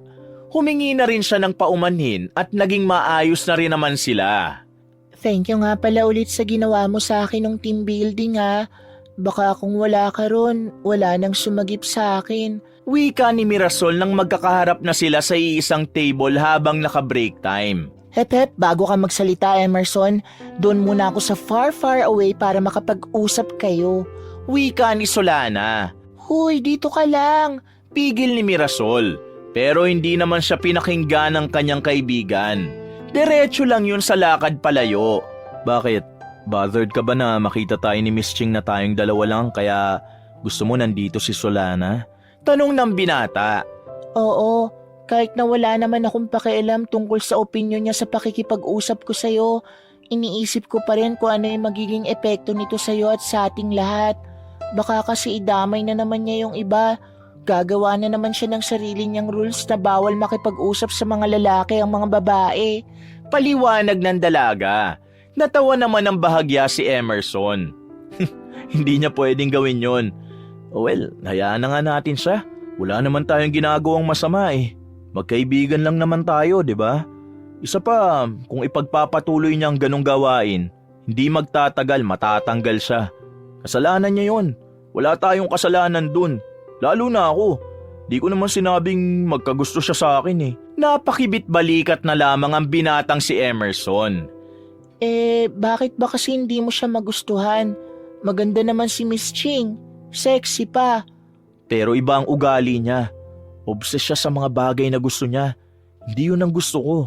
Isa pa, mahirap mahalin ng mga taong hindi mahal ang sarili nila. Kaya mas maigi pang maging single kung siya lang din.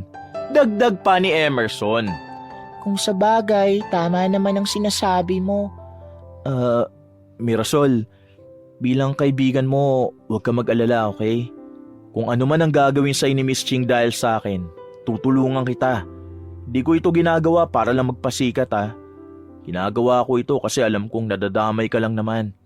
Don't worry, kakausapin ko si Miss Ching at lilinawin ko ulit sa kanya for the third time na malabong maging kami. Maraming salamat, Emerson. Nagpaalam na rin ang binata pagkatapos ng usapan na yon. Kilig naman si Solana nang makabalik na ito sa kanya. Pero para kay Mirasol, wala siyang kahit na anong kilig na naramdaman. Wala naman kasi talagang mali siya sa kanya ang pagkakaibigan nila ni Emerson. Kung meron mang malisyosa, yun ay walang iba kundi ang kanilang manager. Pagbalik nila sa trabaho, nagtataka sila kung bakit bigla na lamang umiiyak ang isa nilang katrabaho na si Emilia. Nasa sulok lang ito ng staff room habang pilit na pinakakalma ang kanilang mga kasama. Nawawala raw yung perang ipapadala sana niya sa probinsya. Pinag-ipunan niya pa raw yun eh. Sabi niya dito niya lang yun sa locker room nilagay. Paliwanag naman ni James, kapwa rin nilang crew. Huy Emilia, sigurado ka bang nadala mo yon? O baka naman kasi naiwan mo sa inyo. Kasi kung sinasabi mong dito na wala sa trabaho yon, para mo na rin sinabi na isa sa amin ang kumuha nun. Sabi naman ni Solana. Wala naman ako sinasabing ganon. Pero sigurado akong dito lang nawala ang perang yun. Kanina lang binilang ko pa yun. Lumabas lang ako saglit, wala na. Nakabukas na ang locker ko. May gumalaw nun. Ayoko magbintang pero malakas ang kutob ko na merong malikotang kamay rito sa atin. Salaysay ng dalagang si Emilia. Nagbulungan na ang kanilang mga kasama. Lahat ng yon ay hindi umaamin. Hanggang sa tuluyan nang nakarating ang issue na yon kay Miss Ching. Dali-daling pumunta ang kanilang manager para asikasuhin ang problema. Galit na galit naman itong pumasok sa silid. Padabog pa nitong binuksan ang pinto. Ano na naman problema dito? Wala na talaga kayong ibang ginawa kundi ang bigyan ako ng sakit ng ulo. Bungad ng manager.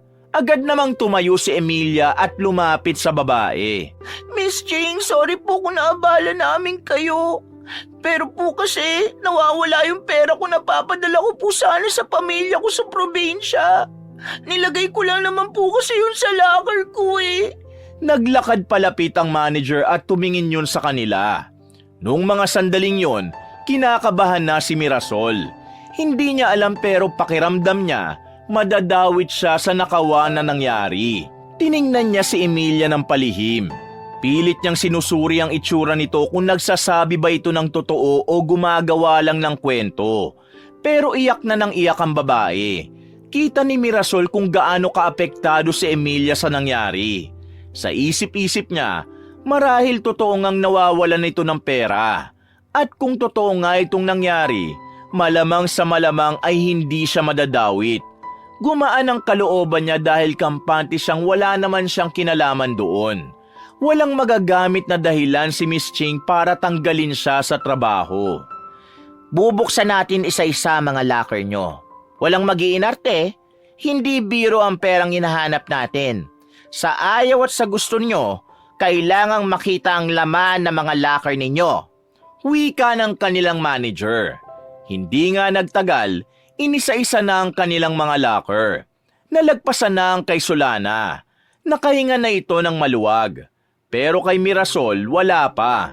Ito ang pinakahuli. Maya-maya, nakaramdam na ng matinding kaba si Mirasol nang locker naman niya ang bubuksan. Nanlalamig naman ang kanyang palad kahit na sigurado siyang wala siyang kinalaman at kinukuhang pera. Pagbukas ng kanyang locker, nakahinga na siya ng maluwag. Wala ang perang hinahanap. Lalo namang umiyak ang dalagang si Emilia. Napaupo na lamang ito sa gilid. Manahimik ka.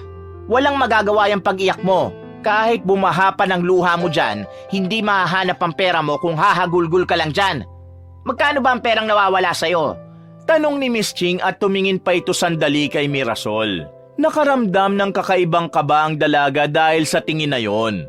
Pero hindi niya naman alam kung ano ang ibig sabihin nito. 5,000 po yun, Miss Ching. Bagong-bago po yun. Manipis lang po siya. Sabi naman ni Emilia. Kung wala sa locker na mga kasama mo, kailangan natin silang kapkapan. Emilia, ikaw na ang kumapkap sa mga babae. Emerson, ikaw naman ang kumapkap sa mga lalaki. Simulan nyo na dahil nasasayang ang oras natin. Oras ng trabaho ngayon eh. Utos ni Miss Ching sa kanila. Agad namang kumilo si Emerson at Emilia. Pero hindi pa man natatapos ang kapkapan, napatigil na agad si Emilia kay Mirasol. Nakapakasin nito ang panyo ng dalaga sa bulsa. Kinuha yun ni Emilia. Pagbuklat nito ng panyo, naroon ang 5,000. Nakaipit sa loob ng panyo. Nabigla ang lahat sa kanilang nakita. Alam kasi nilang lahat na hindi magagawa ni Mirasol ang magnakaw. Kahit saglit pa lamang nilang nakakasama ang dalaga, kabisado na nila ang ugali ni Mirasol. Kaya naman hindi magawang paniwalaan ng mga kasama niya ang pagnanakaw na di umano ay ginawa nito. Miss Ching, ito po yung pera ko. Bagong-bago pa po kaya madaling naipit sa panyo. Miss Ching, si Mirasol po ang kumuha. Hoy, manahimik ka nga. Hindi magnanakaw ang kaibigan ko, no? Hindi niya yun magagawa. Kilala ko na si Mirasol noon pang mga bata kami. Kaya alam ko na kahit kumain na ng lupa yan, hindi yan kailanman makakaisip magnakaw. Kaya itigil mo yung pagbibintang mo, ha? Sabat naman ni Solana. Ito ang kauna-unahang nakaramdam ng galit nung oras na yun si Solana, habang si Mirasol naman ay tahimik lang at napapaisip. Ako nang bibintang? Kitang-kita niyo naman lahat na nasa bulsa niya ang pera ko. Nasa panyo niya pa, doon nakatago. Kaya papanong nagbibintang ako? Ito na ang ebidensya. Buwelta naman ni Emilia. Malamang sa malamang may nag-set up niyan kay Mirasol. Dito kasi sa atin, alam ko naman na merong mga insecure sa kanya eh. Kaya hindi ako maniniwala dyan. At alam kong karamihan dito sa atin, hindi rin maniniwala. Hindi pa rin tumigil si Solana. Kahit ano pang sabihin mo, siya ang tinuturo ng ebidensya. Paano makakarating ang pera ko sa bulsa niya? Anong setup? Paano yon? Kung isi-setup siya, dapat makikita niya agad kung sino maglalagay ng pera sa bulsa niya. Kaya Miss Ching, parusahan niyo po yan si Mirasol. Mukha lang maamo at inosente, pero may tinatago palang kalikutan ng kamay. Hoy Emilia, magdahan-dahan ka sa sinasabi mo ha. Baka sampalin ko yung mukha mo. Stop! Malakas ang pagkakasigaw ng kanilang manager kaya agad silang napatahimik. Lumapit si Miss Ching sa dalaga at tinignan ito ng masama mula ulo hanggang paa. Alam mo bang pwede kitang tanggalin sa ginawa mo? Wika ni Miss Ching kay Mirasol na parang kalmado lang at hindi man lang kinakabahan. Alam ko yon, Miss Ching. Alam kong pwede akong makulong kapag nagnakaw ako. Ang kaso nga lang, hindi akong gumawa niyan. Kaya paano ako makukulong? Medyo mataray ang pagkakasabi ng dalaga. Nabigla ang ilan sa mga kasama niya. Ang iba naman ay tila nagpipigil lang ng kanilang tawa. Hindi sila makapaniwalang papalagan ni Mirasol ang katarayan ng kanilang manager. Are you an idiot? Nasa bulsa mong ebidensya at nakita yun ang lahat. How do you defend yourself now? Sarkastikong wika ni Miss Ching. Hindi naman po lahat ng hinihinala niyong suspect ay guilty. That's why nag-i-exist ang salitang investigation na pwedeng i-conduct ng authority. Bakit po hindi natin ito ilapit sa mga pulis and let's see kung totoo pong ninakaw ko ang pera niya. Nang sa ganon, ma-review po natin ang CCTV camera. Nang sabihin niyo ni Mirasol, napansin niyang parang kinabahan ang dalagang si Emilia. Maging si Miss Ching din ay parang nagbago ang reaksyon ng muka. I admit po na nasa bulsa ko ang pera at nakaipit pa ito sa panyo ko. Pero sa pagkakatanda ko, habang abala ang lahat kanina sa labas, nailapag ko ang panyo ko sa counter area. Kinuha ko yun after an hour. Siguro sapat na oras na yun para maipit ang perang yun sa panyo ko. And then, dahil nakafocus ako sa trabaho, wala na akong time para tignan kung anong meron sa panyo ko. Pinasok ko na lang din yun agad dahil iniisip kong baka maitapon yun sa basurahan dahil pakalat-kalat sa gilid, Miss Ching. I accept your allegation, pero hindi ko matatanggap kung tatanggalin niyo ako ng walang proper investigation. This is a serious matter. Kailangan natin ng authority to handle this issue. And also, we need to notify Sir Amante. If that's okay with you, Miss Ching and Emilia, ako na magkukusang pumunta sa mga pulis, dalang ebidensya na sinasabi nyo. Sabi ni Mirasol, pero hindi agad nakapagsalita ang dalawa. Nagkatinginan muna sina Miss Ching at Emilia, para bang nag-aalangan ng mga ito. Okay, gawin natin ang gusto mo mangyari. Temporary close na muna tayo at magpapatawag ako ng pulis ngayon. Ire-review natin ang CCTV and we will see kung tama ang mga sinasabi mo. At kapag napatunayan na ikaw nga ang nagnakaw ng pera nitong si Emilia, sinasabi ko na ito ngayon, tatanggalin kita rito at sisiguruhin kung kahit saan ka mag-apply ay hindi ka magkakaroon ng trabaho. Pagbabanta ng babaeng si Miss Ching. Agad na lumabas ang babaeng si Miss Ching at lumabas na rin ang iba nilang kasama. Hinarang naman ni Solana ang kasamahan nilang si Emilia. Hindi yun makatingin sa kanila ng diretsyo, para bang kabado. Hoy Emilia, alam kong may hindi ka sinasabi. Kapag itong kaibigan ko napahamak, sisiguruhin kong meron kang aaminin. Pagbabanta naman ni Solana. Agad namang lumabas ang babaeng si Emilia at hindi na rin nila yun kinausap pa. Maya-maya, dumating na rin ang 3 pulis sa kanilang store at nagbigay na rin ng statement si Emilia at Mirasol. Pagkatapos, sinubukang tingnan ng CCTV Pero hindi gumagana ang kamera na nakaharap mismo sa counter area. Kaya naman, hindi rin nalaman kung totoo ba ang kanyang hinala. At dahil nagpapatuloy pa ang investigasyon, pansamantala na munang sinuspindi ang dalagang si Mirasol. Galit na galit naman si Solana dahil sa naging desisyon ng kanilang manager. Kung pwede nga lang sabunutan ni Solana si Miss Ching ay ginawa na niya. Habang nasa labas sila dakong madaling araw, nag-usap-usap silang tatlo nila Emerson. Huwag kang mag-alala, Mirasol. Naniniwala akong wala kang ginawang masama. Sabi naman ni Emerson. Alam mo, sa tingin ko talaga, sinadya lang ni Emilia ang lahat ng to eh. Siya yung pinakamagandang halimbawa na mukha lang tahimik pero may tinatagong katarantaduhan. Wika naman ni Solana. Pero bakit naman gagawin ni Emilia yon? Kilala ko na siya for 4 years na at wala akong nakikitang dahilan para ipahama ka niya. Napapaisip ding wika ni Emerson. May sabuatan na naghaganap para tuluyan akong sirain. Nakangising sabi ni Mirasol.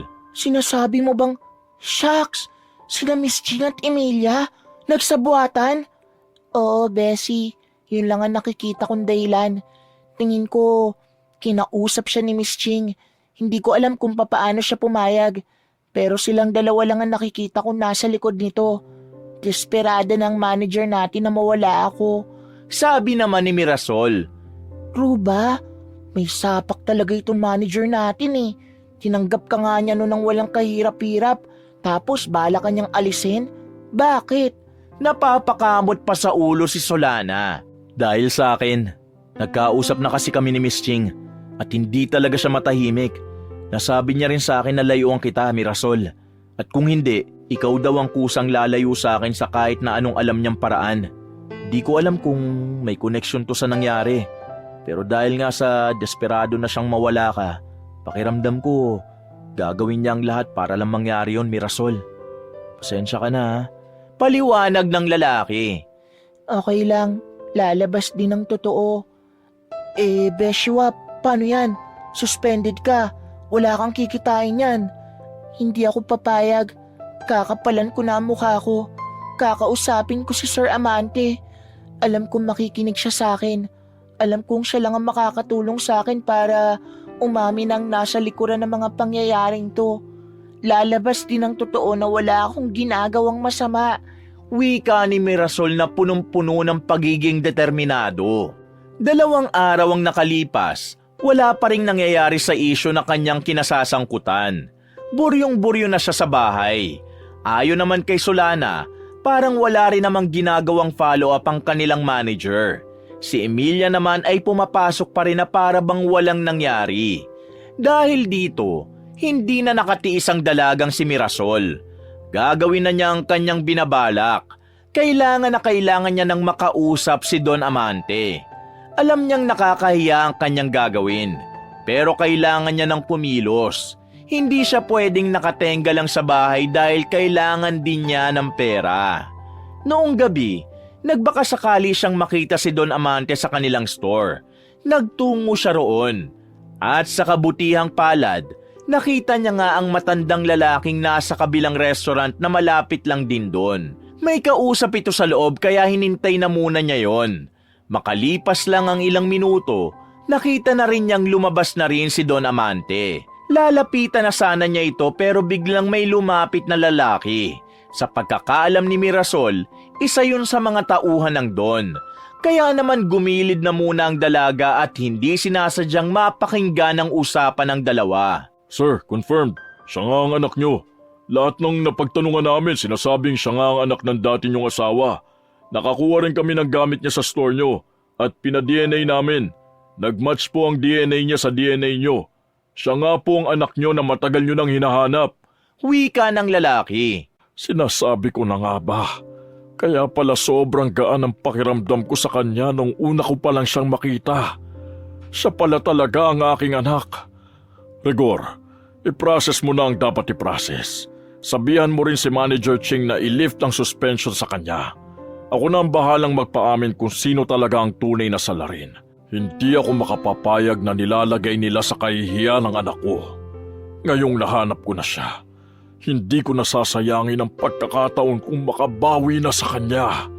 Bigla na lamang kinabahan si Mirasol noong mga sandaling yon. Mas lalo pang kumabog ang kanyang dibdib nang marinig niya ang kanyang pangalan. Sa sobrang pagkagulat, natalisod siya nang tangkain niyang umalis na lang sana. Nakita siya ni Don Amante. Agad namang lumapit sa kanyang Don at nag-alalang tinulungan siyang makatayo. Mirasol, ano ginagawa mo rito? Tanong ng matanda na sandaling napatingin sa kanyang tauhan na si Rigor.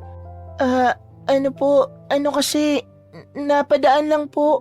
Pagdadahilan niya. Narinig mo ba ang mga napag-usapan namin? Tanong ni Don Amante. Hindi nakapagsalita ang dalaga. Walang salita ang kaya niyang ibigkas ng mga sandaling yon. Masyado siyang nabibigla sa mga pangyayari. Hindi niya kailanman naisip na ang ama na matagal na niyang iniisip ay ang taong hindi niya inaakala na makakapagpalagayan niya ng loob. Iha, pwede ba kitang makausap ngayon? Tanong sa kanya ni Don Amante. At hindi niya na namalaya na pumayag na lamang siya sa gusto ng matanda. Dinala siya ng matandang lalaki sa isang restaurant na mamahalin, na kung saan silang dalawa lamang ang naroon. Tahimik lamang si Mirasol habang nagkukwento si Don Amante. Sinabi ng matanda ang lahat. Nalaman na rin ni Mirasol ang dahilan kung bakit nakipaghiwalay ang kanyang ina kay Don Amante. Hindi malaman ni Mirasol ang kanyang mararamdaman. Hindi niya rin magawang magalit sa taong yon. Habang nakikinig siya, unti-unting gumagaan ang kanyang pakiramdam. Patawad kung hindi ko kayo naipaglaban ng mama mo noon. Sinubukan ko pero nung panahon na yun ay kulang pa ako sa kakayahan. Pero ngayong may kakayahan na akong itama ang lahat, Iha. Sana pagbigyan mo ko. Alam kong hindi madali itong hinihiling ko pero pwede mo ba akong hayaan na maging ama sa'yo? Sa totoo lang po, hindi pa rin ako makapaniwala na kayo ang ama ko. Pwede po bang hayaan niyo na muna ako makapag-isip? Masyado pa akong nabibilisan sa lahat ng pangyayari. At nakikiusap po ako. Sana hayaan niyo kung ayusin ang sarili kong problema. Hindi po ako sanay na may tumutulong sa akin na iba eh. Sana po maunawaan niyo ako. Sabi ni Mirasol. Naiintindihan kita, Iha. Pero kapag kailangan mo ang tulong ko, nandito lang ako. Hindi kita pipilitin na matanggap agad ang lahat. Hindi kita mamadaliin. Alam kong mahirap ang isipin ang lahat kaya hahayaan na muna kita. Kapag handa ka na, sabihan mo lang ako. Wika naman ng matandang si Amante. Maayos namang natapos ang pag-uusap nila noong mga sandaling yon. Pero tila naubusan siya ng lakas kaya minabuti niyang umuwi na lang muna sa kanila. Tulala at balisa ang dalaga. Hawak-hawak niya pa rin ang larawan ng kanyang ina na galing kay Don Amante. Isang malaking patunay na ang matandang lalaki nga ang kanyang ama. Kinabukasan, nawala na ang suspension kay Mirasol. Nakapasok na rin ang dalaga. Galit na galit naman ang babaeng si Miss Ching dahil doon. Dakong 8:00 ng gabi, dumating ang dalaga sa store. Mangilan-ngilan lang ang customer na naroon. Sinalubong agad siya ni Miss Ching at hinarang ang kanyang dadaanan. Sinong nagsabi na pwede ka nang pumasok? Tanong ng manager sa kanya. Hindi po ba kayo nasabihan ni Sir Amante? Sagot naman ng dalaga. Miss Ching, wag po kayo rito mag-usap. Naririnig po kayo ng mga customer. Sabi naman ni Emerson nang lumapit ito sa kanila. Pero tila wala nang naririnig pa si Miss Ching. Ang tanging nangingibabaw na lamang dito ay ang kanyang galit at inis para kay Mirasol. Huwag kang makialam dito, Emerson. Wika ng manager. Please Miss Ching, tama na po. Wala naman pong ginagawang masama sa inyo si Mirasol eh. Kayo lang ang gumagawa ng problema. At ipinagtatanggol mo pa ang babaeng ito? Bakit? Kayo na bang dalawa? Pinagtitinginan na sila ng mga customer. Ang iba namang crew, nahihiya na lang din at hindi alam ang gagawin. Hindi po totoo yung sinasabi nyo, kundi dahil mabuting tao si Mirasol. Bakit siya ba ang pinipili mo? Bakit hindi ako, ha? Ako na mismo ang lumalapit sa'yo, ayaw mo pa? Dahil masama ang ugali mo. Kung ikukumpara ka kay Mirasol pagdating sa ugali, walang-wala ka. Walang-walang pipili sa'yo dahil sa ugali mo. Hindi na rin napigilan pa ng binata ang kanyang sarili nang sabihin niya yun. Masyado na itong nadala ng emosyon. I can't believe na mas kinakampihan mo pa ang babaeng ito. Well, wala na akong pakialam kung ano pang isipin sa akin ng mga tao. Basta ikaw ang gusto ko, Emerson. At itong babaeng ito, hindi ako papayag na ito lang ang makakaribal ko. Wala akong pakialam. Ikaw lang ang gusto ko. Tama na. Nakakahiya ka na. Ikaw pa naman ang manager dito pero napaka-unprofessional mo. Sigaw rin ni Emerson. Ikaw babae ka. Layuan mo si Emerson! Hindi ko siya kayang layuan dahil una sa lahat, hindi mo siya pagmamay-ari. Pangalawa, hindi ka niya gusto. Pangatlo, wala kaming ginagawang masama sa'yo. Buwelta ni Mirasol. Hindi na napigilan pa ni Miss Ching ang kanyang sarili. Kinuha ng manager ang kape na sana'y isa-serve sa kabilang table. Itinapon niya yun sa mukha ni Mirasol. Mabuti na lamang at iced coffee yun. Pero kahit na malamig ang kape, naging dahilan pa rin ito para makaramdam ng pagkapahiya si Mirasol. Nagtinginan din kasi ang mga tao sa kanila. Agad namang tinanggal ni Emerson ang kanyang coat at saka ibinigay kay Mirasol para gawing pamunas. Yan ang nararapat sa mga kagaya mong mga agaw. Hindi ka dapat magmukhang maganda dahil kahit na kailan, isa ka namang pangit. Sigaw ni Miss Ching. Natigil lang ang gulong yon nang biglang dumating ang matandang si Amante.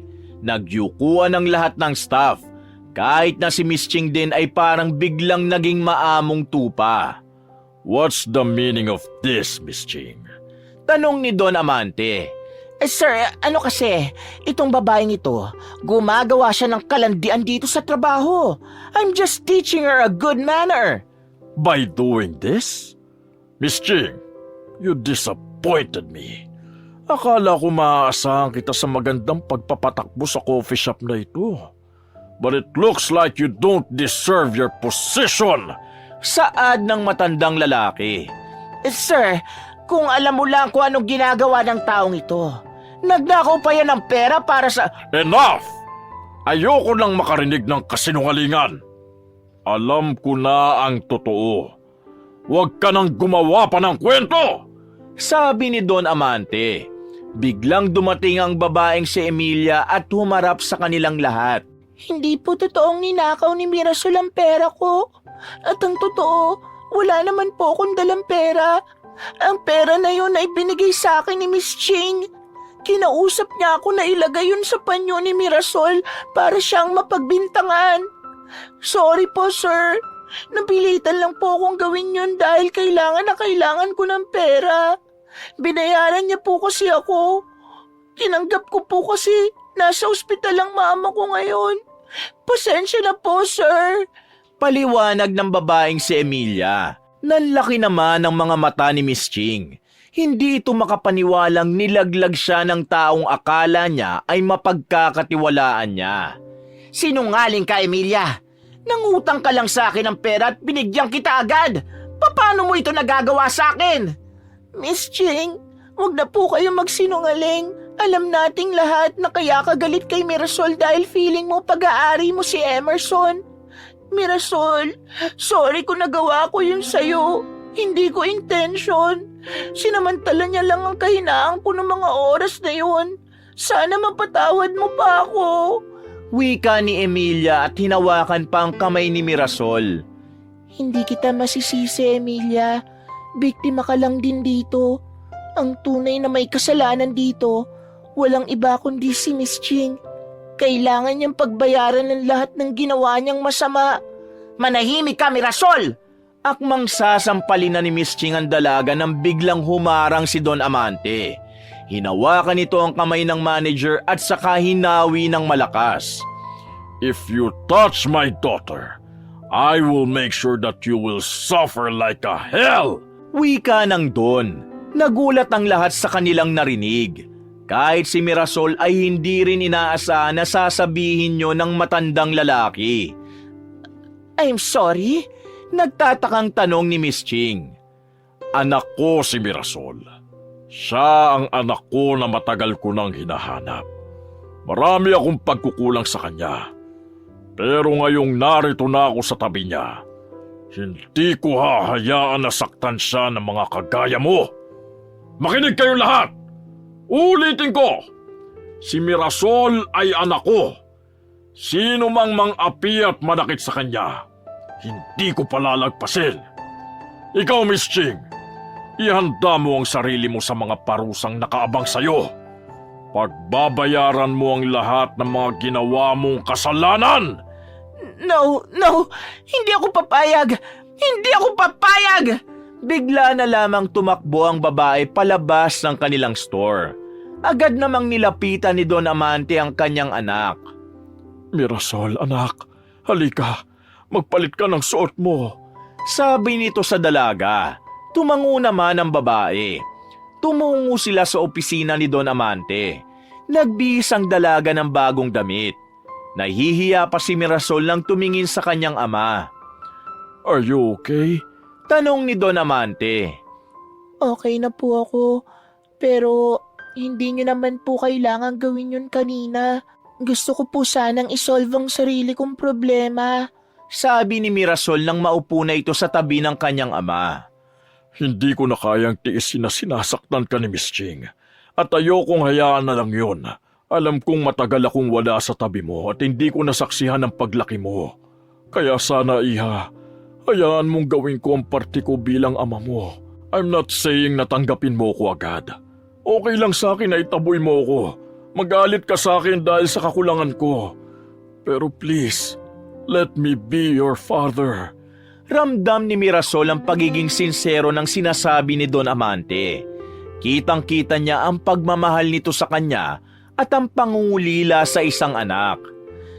Gusto ko po kayong bigyan ng chance, pero sana kausapin niyo po muna si Lola. Siyang nag-iisang magulang ko nung mga panahong wala kayo. Siya rin ang nagpalaki sa akin mula nung mawala si Mama. Sige, kakausapin ko ang lola mo. Pero pagkatapos, pwede mo ba akong samahan sa puntod ng mama mo bukas? Gusto ko kasi siyang makaharap kahit na sa ganung paraan lang. Gusto kong humingi ng tawad sa kanya. Tumango na lamang ang dalaga. Matapos ang kanilang pag-uusap, ay umalis na rin si Mirasol. Kinabukasan, nagulat na lamang ang dalaga nang biglang dumating ang kanyang ama sa kanilang bahay. Nakita na lang niyang kinakausap na nito ang kanyang lola. At sa nakikita niya, mukhang wala namang nagiging problema. Sa katunayan, masaya nga ang kanyang lola na sa wakas, natagpuan na rin niya ang kanyang ama. Naging mapayapa at maginhawa naman ang pag-uusap na yon. Pagkatapos, nagbihis na si Mirasol para dalawin ang puntod ng kanyang ina. Pagdating nila sa sementeryo, nag-alay ng bulaklak si Don Amante. Bumakas agad ang lungkot sa mukha ng matandang lalaki. Maricel, nandito na ako. Patawarin mo ko kung natagalan ako. Hinanap ko naman kayo noon.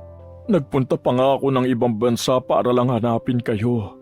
Pero hindi naman pala totoong umalis kayo rito ni Mirasol. Maricel, pasensya na kung hindi ko kayo naipaglaban noon. Pasensya na kung hindi ko agad sinabi ang totoo sa'yo na ikakasal na ako sa ibang babae. Pero ngayong narito na ako, babawi ako sa lahat ng mga pagkukulang ko. Magiging tunay na ama ako sa anak natin. Sisiguruhin kong ligtas siya palagi. Hindi na naiwasan ni Don Amante ang mapaiyak. Pero kahit na papaano'y gumaan na rin ang pakiramdam nito. Sabi sa akin ni Lola bago mamatay si Mama, sinabi niyang balang araw, gusto niya ring magtagpuan landas natin. Ibig sabihin lang nun, matagal ka na niyang pinatawad, Papa. Tama ba ang narinig ko? Tinawag mo kong Papa.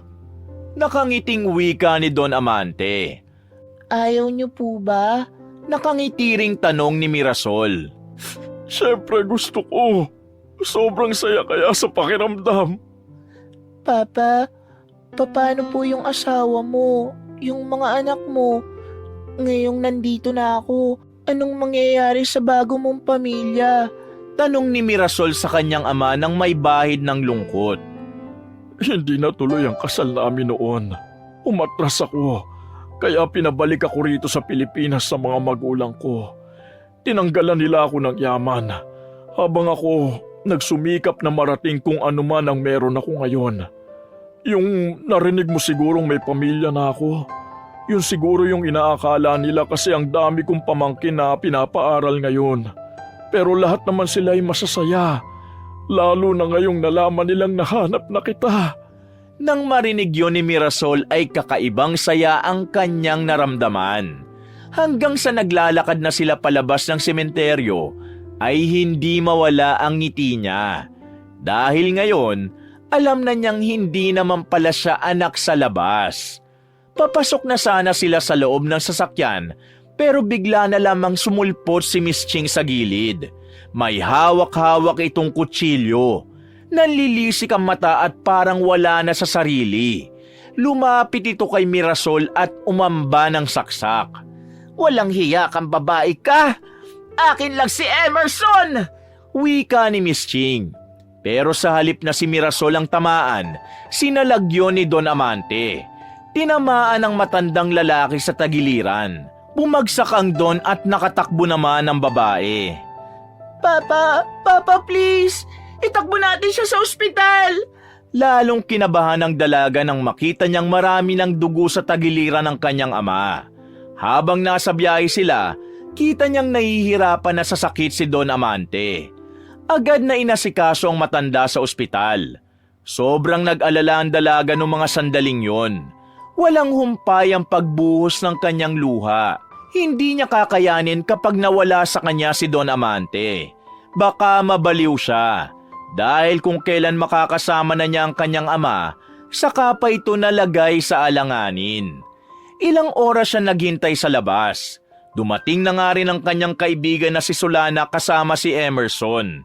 Ayon sa dalawa, nahuli na raw si Miss Ching at naikulong na. Hindi makausap ng maayos si Mirasol. Tulala lang ito at umiiyak. Nang lumabas na ang doktor ay agad itong natauhan. Lumapit siya sa doktor at kabadong nakinig sa sasabihin nito. Dok, kumusta po ang papa ko? Tanong ni Mirasol. Your father is safe.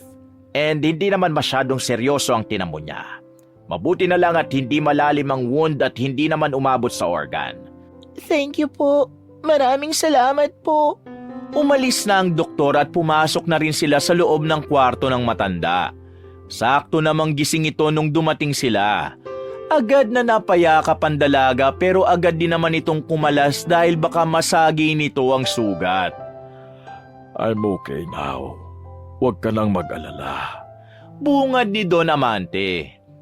Hindi ko kakayanin kung may mangyaring masama sa iyo, Papa. Ngayon na nga lang tayo nagkita tapos mawawala ka pa. Sabi naman ng dalaga. No, hindi ako mawawala. Marami pa tayong dapat pagsamahan.